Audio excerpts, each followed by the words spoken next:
Hello everybody, hello, welcome, good evening, happy Friday to all of you guys who've been working this week. If you have, you're amazing. I haven't personally, but it's not just me, what are you going to do? Right, so here we are. We've got to the last of this week's installments of The Lion, the Witch and the Wardrobe, read by me, written by C.S. Lewis, the legend that he is. So where have we got up to? The four Pevensey children have entered Narnia. They've gone to meet the beavers. Edmund has just left. What are they going to do?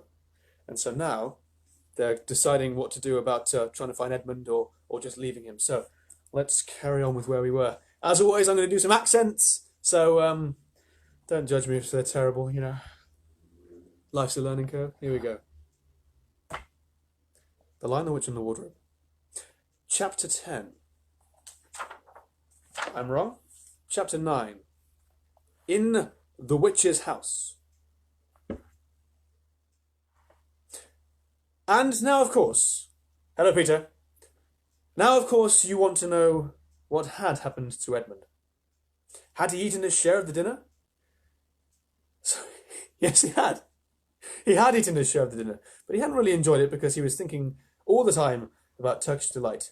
And there's nothing that spoils the taste of good, ordinary food half so much as the memory of bad magic food.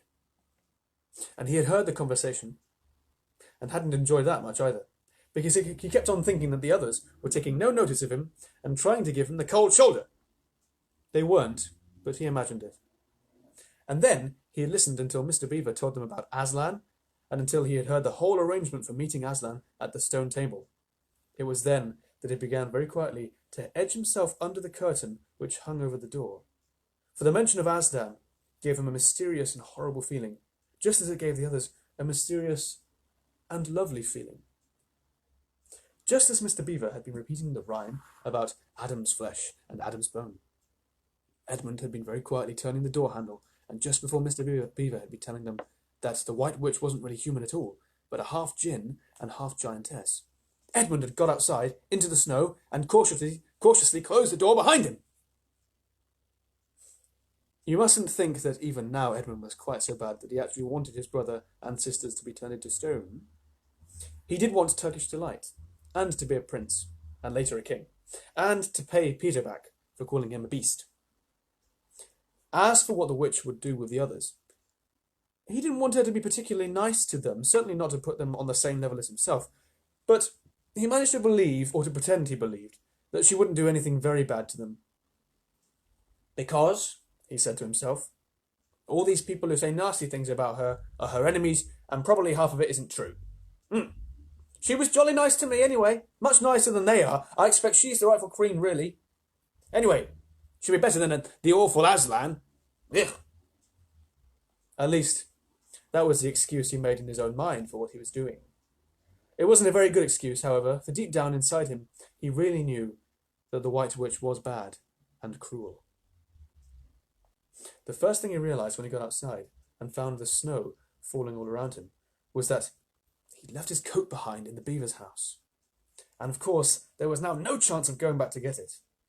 The next thing he realized was that the daylight was almost gone, for it had nearly been 3 o'clock when they'd sat down to dinner, and the winter days were short. He hadn't reckoned on this, but he had to make the best of it. So he turned up his collar and shuffled across the top of the dam. Luckily, it wasn't so slippery now that the snow had fallen, to the far side of the river. It was pretty bad when he reached the far side.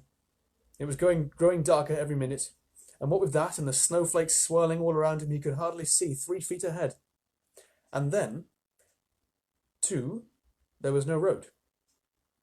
He kept slipping into deep drifts of snow and skidding on frozen puddles and tripping over fallen tree trunks and sliding down steep banks and barking his shins against rocks. That's right, it says barking his shins. Till he was all wet and cold and bruised all over. The silence and the loneliness were dreadful.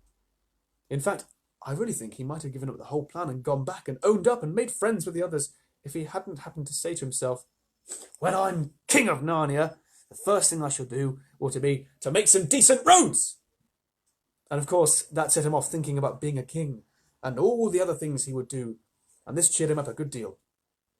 He just settled in his mind what sort of palace he would have, and how many cars, and all about his private cinema, and where the principal railways would run, and what laws he would make against beavers and dams, and was putting the finishing touches to some schemes for keeping Peter in his place when the weather changed. First the snow stopped. Then a wind sprang up, and it became freezing cold. Finally the clouds rolled away and the moon came out. It was a full moon. Oh! And shining on all that snow. It made everything almost as bright as day. Only the shadows were rather confusing. I've got a little picture here for us all. There we go. Sorry if it's slightly blurry. He would never have found his way if the moon hadn't come out by the time he'd got to the other river. You remember he'd seen, when they first arrived at the beaver's house, a small river flowing into the great one lower down. He now reached this and turned to follow it up. But the little valley down which it came was much steeper and rockier than the one he'd just left, and much overgrown with bushes, so that he could not manage it at all in the dark. Even as it was, he got wet through, for he had to stoop under branches, and great loads of snow came sliding off on top of his back. And every time this happened, he thought more and more about how he hated Peter. Not you, Peter, the other one. Just as if this has all happened and it had been Peter's fault. But, at last, he came to a part where it was more level and the valley opened out, and there, on the other side of the river, quite close to him, in the middle of a little plain between two hills, he saw what must be the White Witch's house. And the moon was shining brighter than ever. Here we are. I'm going to show you a picture of the house as well. There it is.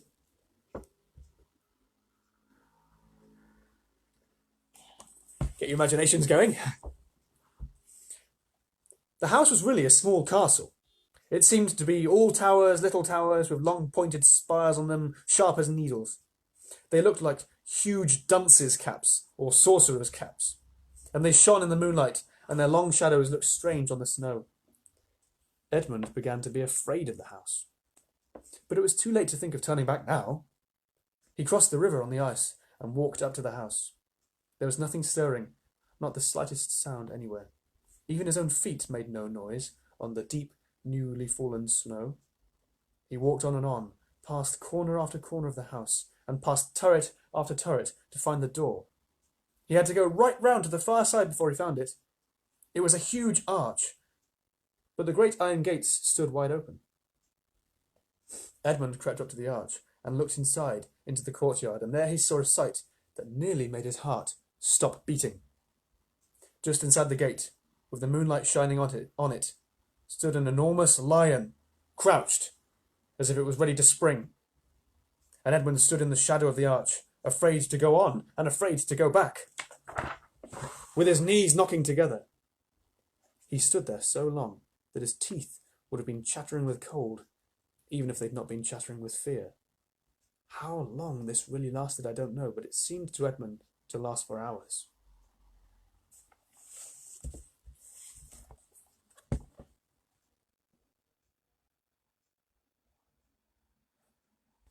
There we go.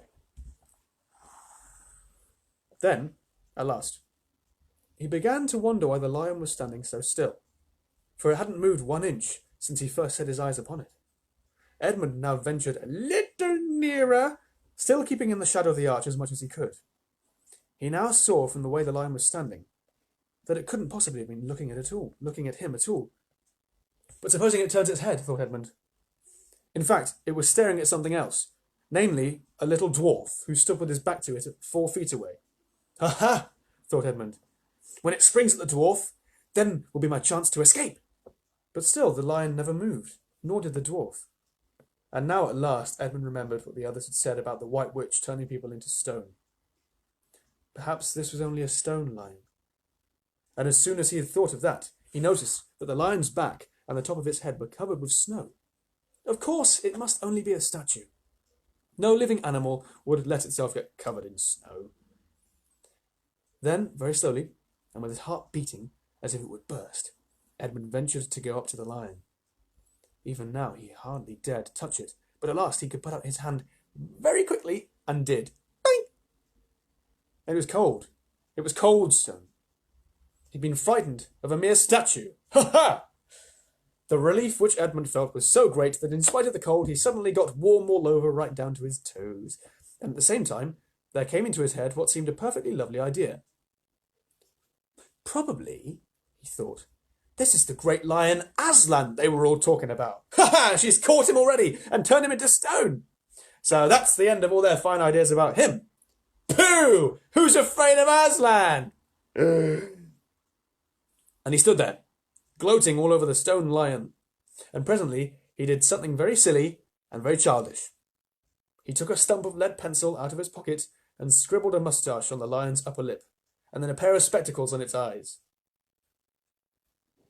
Then he said, "Yeah, silly old Aslan.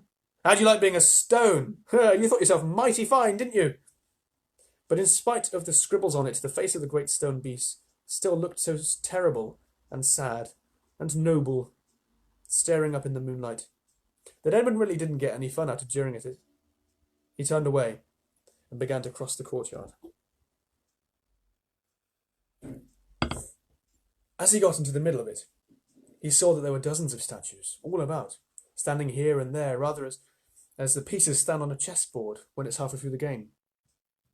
There were stone satyrs, and stone wolves, and bears, and foxes, and catamountains of stone. There were lovely stone shapes that looked like women, but who were really the spirits of trees. There was the great shape of a centaur, and a winged horse, and a long lithe creature that Edmund took to be a dragon. They all looked so strange standing there, perfectly lifelike, and also perfectly still, in the bright cold moonlight, that it was eerie work crossing the courtyard. Right in the very middle stood a huge shape like a man, but as tall as a tree, with a fierce face and a shaggy beard, and a great club in its right hand. Even though he knew that it was only a stone giant and not a live one, Edmund did not like going past it. He now saw that there was a dim light showing from a doorway on the far side of the courtyard. He went up to it. There was a flight of stone steps going up to an open door. Edmund went up to them. Across the threshold lay a great wolf. I have a picture.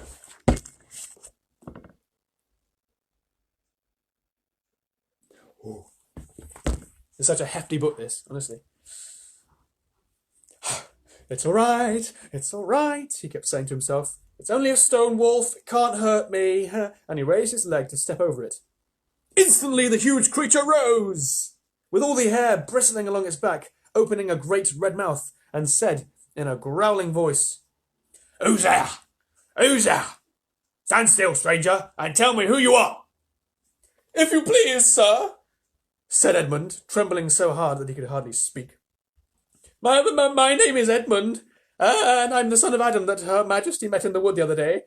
I've come to bring her news that my brother and sisters are now here in Narnia, quite close, in the beaver's house. She wanted to see them. "I will tell Her Majesty," said the wolf.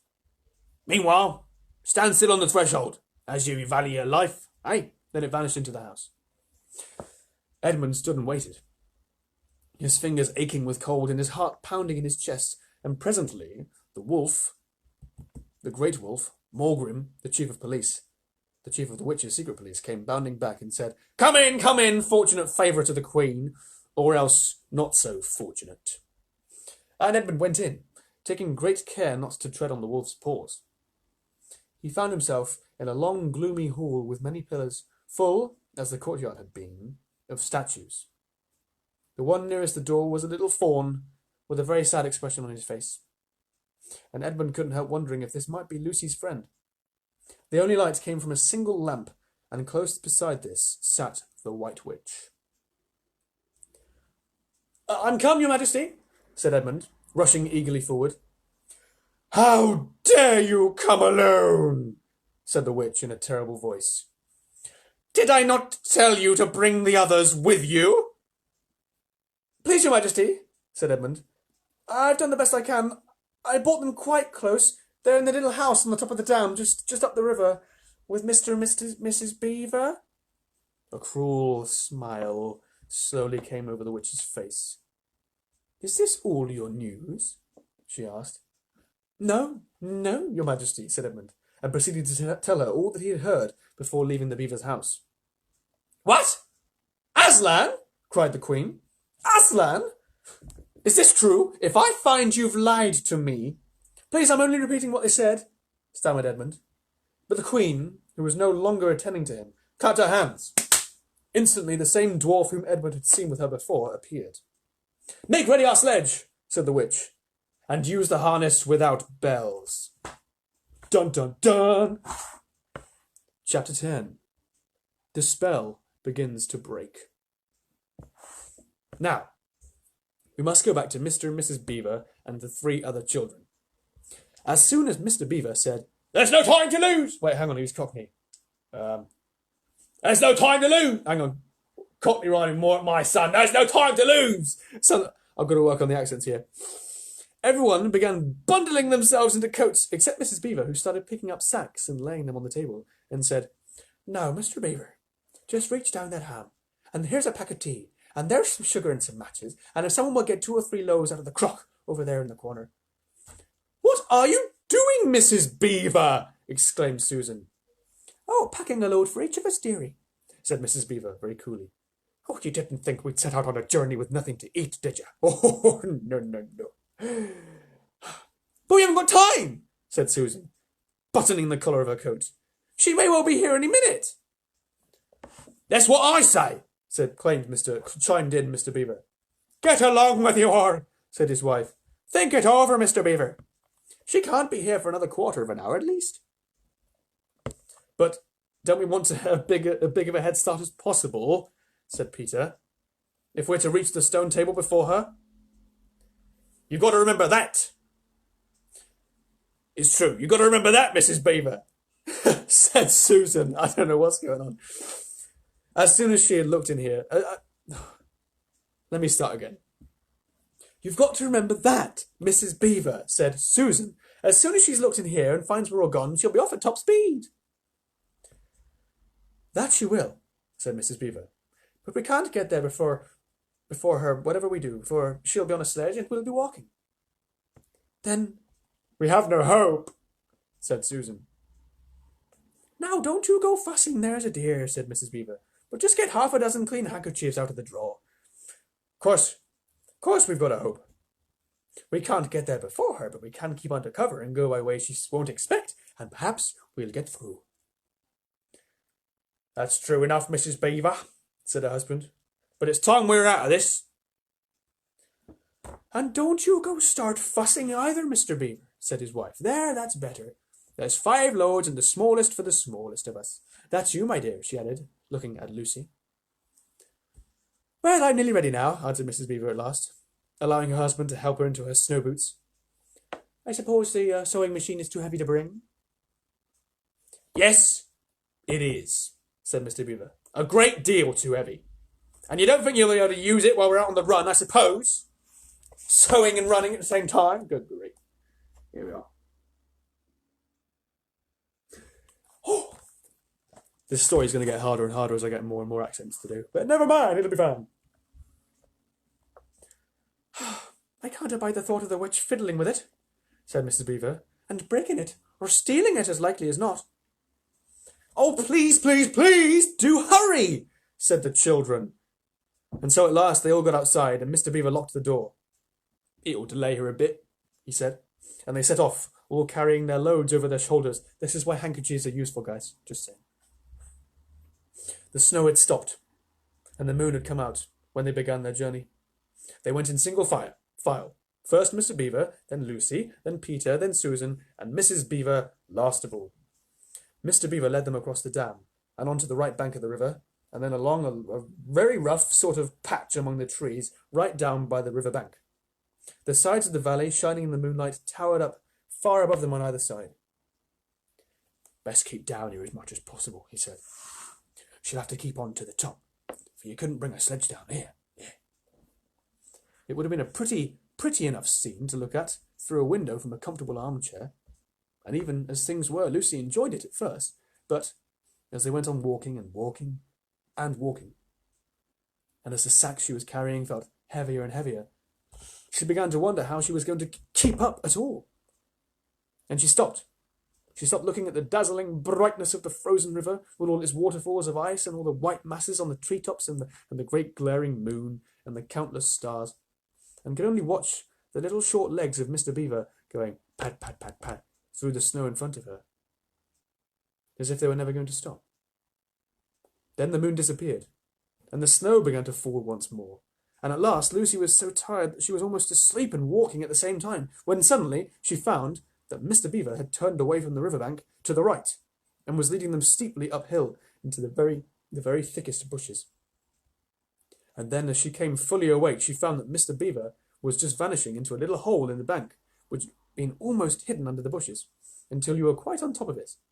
In fact, by the time she realised what was happening, only his short, flat tail was showing.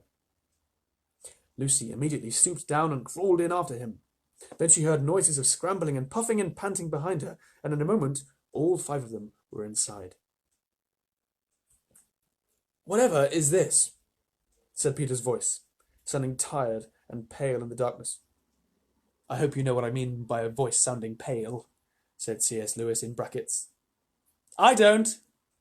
"Never mind." "It's an old hiding place for beavers in bad times," said Mr. Beaver, "and a great secret. It's not much of a place, but you know, we can get a few hours' sleep." "If you hadn't all been in such a plaguey fuss when we were starting, I would have bought some pillows," said Mrs. Beaver. It wasn't nearly such a nice cave as that of Mr. Tumnus, Lucy thought. Just a hole in the ground, but dry and earthy. It was very small, so when they all lay down, they were all just a bundle of clothes together. And what with that and being warmed up by their long walk, they were really rather snug. If only the floor of the cave had been a little smoother. Then Mrs. Beaver handed round in the dark a little flask, of which everyone drank something. It made one cough and splutter, a little, and stung on the throat. But it also made you feel deliciously warm after you swallowed, and everyone afterwards went straight to sleep. It seemed to Lucy only the next minute, though really it was hours and hours later, when she woke up feeling a little cold and dreadfully stiff, and thinking how she'd like a hot bath. Then she felt a long set of whiskers tickling her cheek, and saw the cold daylight coming in through the mouth of the cave. But immediately after that she was very wide awake indeed, and so was everyone else. In fact, they were all sitting up with their mouths and eyes wide open, listening to a sound which was the very sound they'd all been thinking of, and sometimes imagining they heard, during their walk last night. It was a sound of jingling bells. Mr. Beaver was out of the cave like a flash the moment he heard it. Perhaps you think, as Lucy thought for a moment, that this was a very silly thing to do, But it was really a very sensible one. He knew he could scramble to the top of the bank among bushes and brambles without being seen, and he wanted above all things to see which way the witch's sledge went. The others all sat in the cave waiting and wondering. They waited nearly 5 minutes. Then they heard something that frightened them very much. They heard voices. "Oh!" thought Lucy. "He's been seen! Oh! She's caught him!" Great was their surprise when a little later... Shh! Shh! Good grief. When a little later they heard Mr. Beaver's voice calling to them from just outside the cave. "It's all right!" he was shouting. "Come out! Come out, Mrs. Beaver! Come out, sons and daughters of Adam! It's all right! It isn't her!" This was bad grammar, of course, but that is how beavers talk when they're excited. I mean, in Narnia, in our world, they usually don't talk at all. So, Mrs. Beaver and the children came bundling out of the cave, all blinking in the daylight, and with earth all over them, and looking very frowsty and unbrushed and uncombed, and with sleep in their eyes. "Come on!" said Mr. Beaver, who was almost dancing with delight. "Come and see! This is a nasty knock for the witch. It looks as if her power is already crumbling. Hey!" "What do you mean, Mr. Beaver?" panted Peter, as they all scrambled up the steep bank of the valley together. "Didn't I tell you?" answered Mr. Beaver. "That she'd made it always winter and never Christmas? Didn't I tell you? Well, just come and see. Ho ho!" And then they were all on top, and did see. It was a sledge, and it was a reindeer with bells on their harness. It was reindeer, there were a few of them, but they were far bigger than the witch's reindeer, and they were not white, but brown, and on the sledge sat a person whom everyone knew the moment they set eyes on him. He was a huge man in a bright red robe, bright as hollyberries, with a hood that had fur inside it, and a great white beard that fell like a foamy waterfall all over his chest. Everyone knew him, because, though you see people of this sort only in Narnia, you see pictures of them, and you hear about them talked even in our world, the world on this side of the wardrobe door. But when you see them in Narnia, it's really rather different. Some of the pictures of Father Christmas in our world make him look only funny and jolly. But now that the children actually stood at him, they didn't quite find him like that. He was so big and so glad and so real that they all became quite still. They felt glad, but also solemn. What should his voice be? "Oh, I've come at last," he said. "She has kept me out for a long time, but I've got in at last. Aslan is on the move. The witch's magic is weakening. Oh." And Lucy felt running through her that deep shiver of gladness which you only get if you're being solemn and still. "And now," said Father Christmas, "for your presents. Oh, there is a new and better sewing machine for you, Mrs. Beaver. I will drop it at your house as I pass." "If you please, sir," said Mrs. Beaver, making a curtsy. "It's all locked up." "Locks and bolts make no difference to me," said Father Christmas. "And as for you, Mr. Beaver, when you get home you will find your dam finished and mended and all the leaks stopped and a new sluice gate fitted." Mr. Beaver was so pleased that he opened his mouth very wide and then found he couldn't say anything at all. "Peter, Adam's son," said Father Christmas. "Here, sir," said Peter. "These are your presents," was the answer. "And they are tools, not toys. The time to use them is perhaps near at hand. Bear them well." With these words he handed to Peter a shield and a sword. The shield was the colour of silver, and across it there ramped a red lion, as bright as a ripe strawberry at the moment when you pick it. The hilt of the sword was of gold, and it had a sheath and a sword belt and everything it needed, and it was just the right size and weight for Peter to use. Peter was silent and solemn as he received these gifts, for he felt they were a very serious kind of present. "Susan, Eve's daughter," said Father Christmas, "these are for you." And he handed her a bow and the quiver full of arrows and a little ivory horn.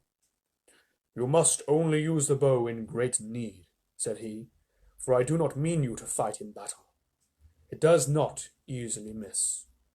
And when you put this horn to your lips and blow it, then, wherever you are, I think help of some kind will come to you. Remember, help will always be given to those at Hogwarts who ask for it." Wrong story. Last of all, he said, "Lucy, Eve's daughter." And Lucy came forward. He gave her a little bottle of what looked like glass, but people said afterwards that it was made of diamond, and a small dagger.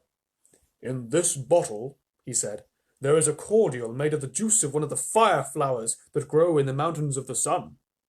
If you or any of your friends is hurt, a few drops of this will restore them. And the dagger is to defend you at great need, for you also are not to be in battle." "Why, sir, said Lucy, I don't know, but I think I could be brave enough." "That is not the point," he said. "But battles are ugly when women fight. And now," here he suddenly looked less grave, "here is something for the moment for you all." And he brought out, I suppose from the big bag at his back, but nobody quite saw him do it, a large tray containing 5 cups and saucers, a bowl of lump sugar, and a jug of cream, and a great big teapot, and sizzling and piping hot. Then he cried out, "Merry Christmas! Long live the true king!" and cracked his whip, and he and the reindeer and the sledge and all were out of sight before anyone realised that they'd started. Peter had just drawn his sword out of its sheath and was showing it to Mr. Beaver when Mrs. Beaver said, Now then, don't let's stand here talking there till the tea's getting cold, eh? Just like men. Come and help to carry the tray down, and we'll have breakfast. Oh, what a mercy! I thought of bringing a bread knife. So down the steep bank they went, and back to the cave, and Mr. Beaver cut some of the bread and ham into sandwiches, and Mrs. Beaver poured out the tea, and everyone enjoyed themselves. But long before they had finished enjoying themselves, Mr. Beaver said, "Time to be moving on, my son." All right, he didn't say my son, but you know, it gets the Cockney language flowing. Yeah. And that, my friends, is the end of chapter 10. I will have to wish you a lovely weekend, because on Monday evening at 5:30 I shall continue with chapter 11. We're almost halfway through our tale, I think. I know we might just be over halfway through. Yes. I hope you're enjoying yourselves. I certainly am. Sorry that was a little bit rushed today. I found myself playing Risk with a friend of mine. Oh, it was an epic game. And then I looked at the clock and it was 5:30. Anyway. Hello, Kenna. I'm off now. Just finished me reading. Have a lovely weekend, you guys. If you've been working, then have a lovely rest. If you've not been working like me, have a lovely rest. God bless you all. Take care of yourselves. Stay positive, and I will see you on Monday, God willing. Bye-bye.